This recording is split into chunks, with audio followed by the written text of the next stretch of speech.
This was the real main event. The rivalry has finally ended and Alexander Volkanovski made it look so easy. By far the most dominant of the 3 fights. Volkanovski is one of the best mythical fighters in the world, and that's a three-peat. 3-0 against Max Holloway. Volk was just so much superior in every facet of the fight. He clearly outboxed Holloway, so people who claim that Holloway's like top 3 boxers in the UFC, that has to be completely rewritten. Volkanovski is a better boxer, and he did him like he did the Korean Zombie and Brian Ortega, except that the Ortega fight was a little bit more difficult. And in hindsight, it doesn't make the Korean Zombie look that bad. When we watched the Korean Zombie fight Volkanovski, we all thought, man, Korean Zombie is just looking terrible out here, and Volk is looking really good. When in fact, it wasn't the Korean Zombie was looking that bad, it's just Volk's so much better than everybody. Even Holloway didn't really have much of an answer to anything that was going on. He was getting beat in the pocket, he was getting beat from distance, he was getting out-kicked, out-punched. The power difference was vast. The only thing keeping Holloway in that fight was his chin, and that's it. That was the most impressive thing about Holloway that entire fight, is the fact that he took so many punches to the face. And even though Volk could have coasted in the 5th round, he didn't necessarily do that. He still damaged him even there. He was landing amazing 1-2 combos the entire fight. Great left hooks. His jab was his main weapon in the whole thing. Disruptive leg kicks here and there, and never allowed Holloway to get going. And is it me, or is Volkanovski just faster than regular Volkanovski? Like, the guy was so fast that Holloway could not keep up with him. And that was not the case in the first 2 fights. We've seen fighters get better to where they're able to deliver with more power in their punches. Rarely ever did I ever find someone get faster as they gotten better. He fought the perfect way you can to shut down Max Holloway.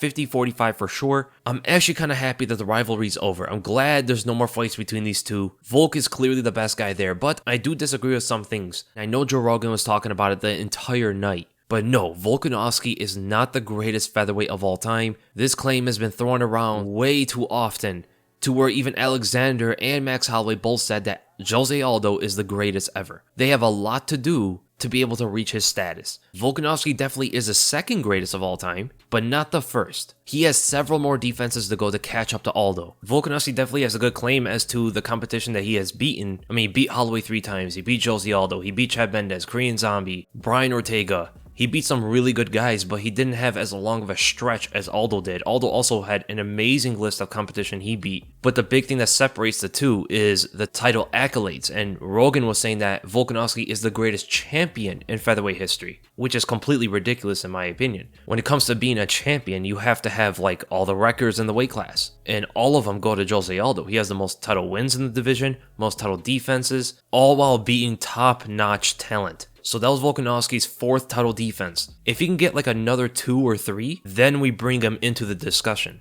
But not yet. It's way too soon to talk about Volkanovski being the greatest featherweight of all time. The second thing I disagree with was, the commentators constantly was saying that Holloway was not looking the same, and that's taking a lot of credit away from Volkanovski. Remember all the talks about, Holloway doesn't look the same, Holloway doesn't look the same, especially after weight cuts. Well, he always performed. And now when he gets dominated by the guy that a lot of people think he beat before, now all of a sudden he's not the same guy. Holloway in this fight looked like when he fought Yair. He looked like almost the same exact guy. And yes, it was very competitive, that's why. Holloway looks really good when an opponent has no defenses or resistance to what he does, like Kelvin Kattar. I mentioned it before. Kattar had no resistance to anything Holloway was doing, so essentially he became like a human punching bag. And Holloway has great combinations and he builds on momentum. His momentum was at 100% against Kelvin Kattar. And that's why he was able to put together those combinations and look so dominant. But when he fights someone like Yair Rodriguez, and it's a guy who's like brawling it out with him, punching him back, and not allowing Holloway to do what he wants, all of a sudden Holloway looks human. Volk does the same thing, but with superior speed,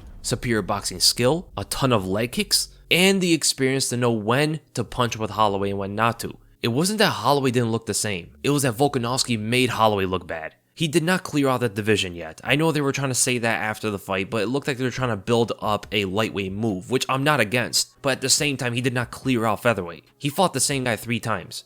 And he fought Ortega and Korean Zombie. Josh Emmett would be next if he stays at featherweight. There is also Yair Rodriguez if he beats Brian Ortega. Kelvin Kattar is always an option down the road. And if Arnold Allen could do something special in his next fight, he's there as well. There's a lot of fighters in this weight class that Volk has not fought yet. Just because he beat Holloway, who beat almost everybody else, does not mean he himself cleared the division. But I also do like the 155-pound move, because it could solve a lot of the problems at lightweight right now. There's a vacant belt up there, so there is an excuse to have a dominant champion like Volk move up and fight Oliveira for that belt. If Oliveira was a champ, things would be a little bit different. It's kind of like a sweepstakes. Who fights the champ? Is it Islam? Is it Dariush? Is it Conor? If we had a definite opponent like Volk who could make a fight very competitive with Charles Oliveira, then the other fights can be matched up properly to exact the next #1 contender. Islam would then have to fight Dariush. Conor would probably fight Chandler or something, and then everything gets lined up in order. The only problem with that move is if Volkanovski wins the belt, becomes a double champ, and is not active. As we know, most of the double champs were not able to keep up with both divisions. The only one that kinda did was Amanda Nunes,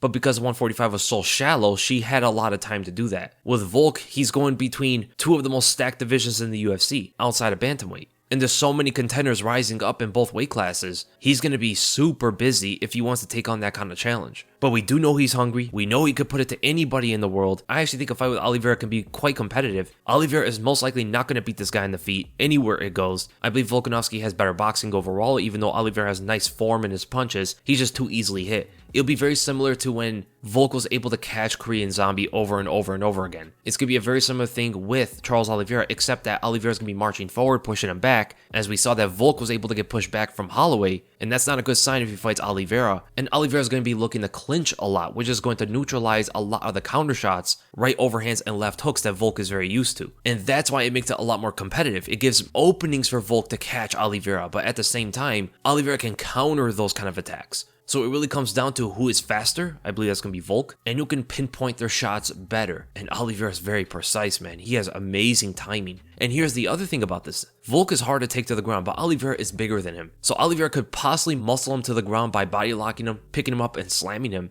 But regardless, overall throughout the fight, it might be pretty difficult for Oliveira to take him down. With a short stature, it makes things a little tricky to get under him. But here's the thing, if anybody can defend Oliveira's submissions, it might be someone like Volkanovski, for the fact that he was able to survive Brian Ortega on the ground through multiple submissions, and ground upon him to almost a finish at the end of that round. So it's not a fight where it's like, all hope is lost if Volk gets taken down. That is not the case. Where most other guys at 155, if they get taken down by Oliveira, that fight is most likely over. And boy, that's going to be a fun one. It's going to be super exciting if that is the route that they want to take. And as for Max Holloway, he has various opponents he can fight as well. He could fight Arnold Allen. He could potentially go in a rematch with Yair Rodriguez. Coming off a third loss to Volkanovski opens up a lot of options for Holloway. But ultimately, what do you guys want to see? Who do you guys want to see Volkanovski fight? Who do you want to see Max Holloway fight? And who do you believe is the greatest featherweight of all time? At the end of the day, it did feel like this was the real main event. It was a great performance, it was exciting, it was entertaining, and I'm just wondering how much better Volkanovski can actually get.